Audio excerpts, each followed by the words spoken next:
Olá pessoal, tudo bem? Hoje estarei falando sobre a parte 2 de dicas de cuidados na hora de se mudar. Para quem não viu a parte um, dê uma olhada que estou falando sobre cuidados na hora de entrada. Então, hoje estarei explicando alguns pontos que você deve saber para não ser cobrado por coisas desnecessárias na hora de cancelamento. Primeiro, estarei falando um pouco sobre cancelamento. Deve ter muitas pessoas que passaram já por casos tipo a luva não volta, a taxa de conserto foi alta, foi-lhe cobrado uma grande taxa na hora de saída.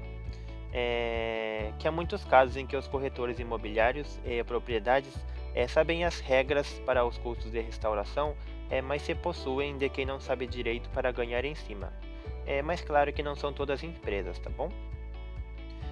No caso, é importante que o morador dê sua opinião. Também tome cuidado na seleção de um imóvel. Não escolha propriedades que provavelmente causarão problemas em empresas de gerenciamento não muito boas, ok? Assim também, né, é a melhor maneira de evitar problemas. E para quem não sabe como se decidir, consulte amigos ou pessoas que moram em propriedades similares, tá bom? A seguir explicarei detalhes sobre o custo de restauração. Então vamos lá. Então, primeiro, né, os pontos importantes de hoje seria luva, qual é a média de preço de entrega do apartamento, só assine quando estiver satisfeito, a relação de carga quantificada, de quem seria cobrado, exemplo de custo de mudança, lista de exemplos dos valores das coisas, a caso de problemas consulte e no final resumo, ok? Então vamos lá. Primeiro, luva. Tem muitos casos em que a luva não volta porque é usada em conserto no apartamento.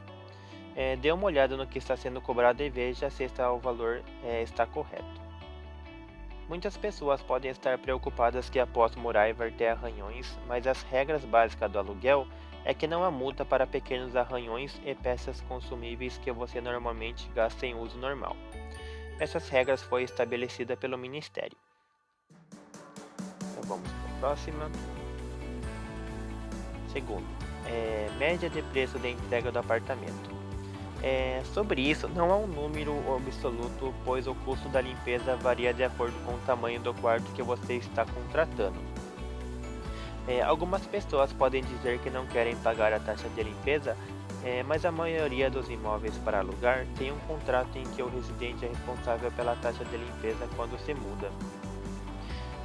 Cerca de 90% dos imóveis possuem esse contrato, que a taxa de limpeza fica por conta do morador, né? A média de preço da taxa de limpeza seria, né, aproximadamente 100 ienes por metro quadrado. Como escrevi na parte um, regras básicas para aluguel, você não precisa pagar pequenos arranhões e sujeiras em uso normal. No entanto, há casos em que a pessoa presente os culpa por dizer isto está sujo ou arranhões, né? Mas nem todas as manchas e arranhões, etc., né, são da responsabilidade do residente. Daí eu gostaria de apresentar o fluxo real e o método de respostas apropriado, junto com as regras corretas, ok? Terceiro, assine só quando estiver satisfeito. Tenha cuidado na hora da vistoria. Em primeiro, verifique a pessoa responsável. Acho que há muitos corretores imobiliários que fazem a vistoria no lugar dos proprietários.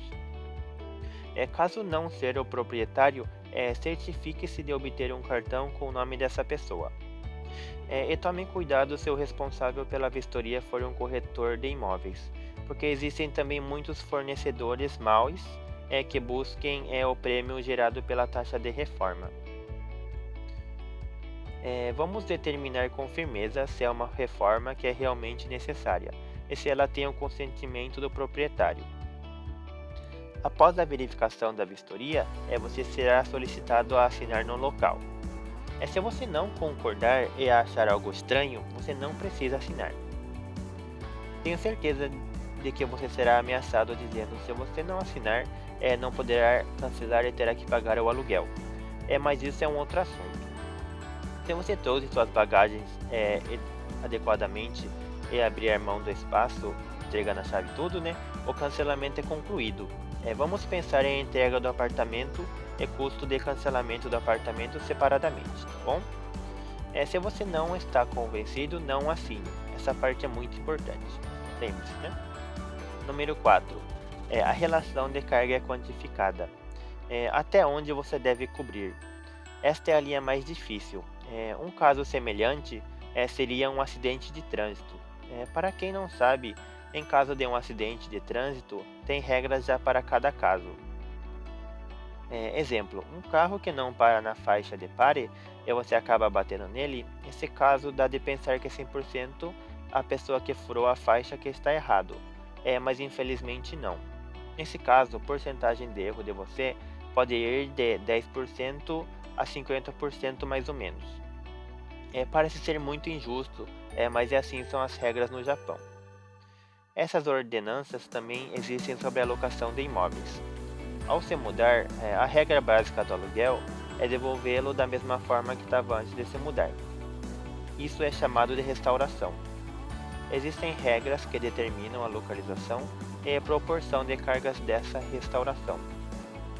O Ministério estabeleceu regras sobre o nome de problemas e diretrizes para a restauração. Exemplo, aqui está sujo, então tem que reformar e deixar como estava, então pague o valor total. Não é assim as coisas, né? O Ministério estipulou que o resumo natural e a deteriorização ao longo do tempo devem ser levados em consideração no cálculo de deterioração pelo envelhecimento. Não existe tal coisa como quanto mais você viver, mais será o custo de se mudar. No momento da vistoria, tem casos que o responsável tenta decidir a linha de encargo, mas é esta diretriz que decide a relação do encargo. Algumas pessoas dizem, seguimos a diretrizes para a restauração, mas isso nem sempre é a verdade. Existem muitas empresas ruins que ultrapassam os padrões originais e impõem um fardo aos residentes. Então mostre esse vídeo para seus amigos para todos tomarem cuidado na hora da vistoria, ok?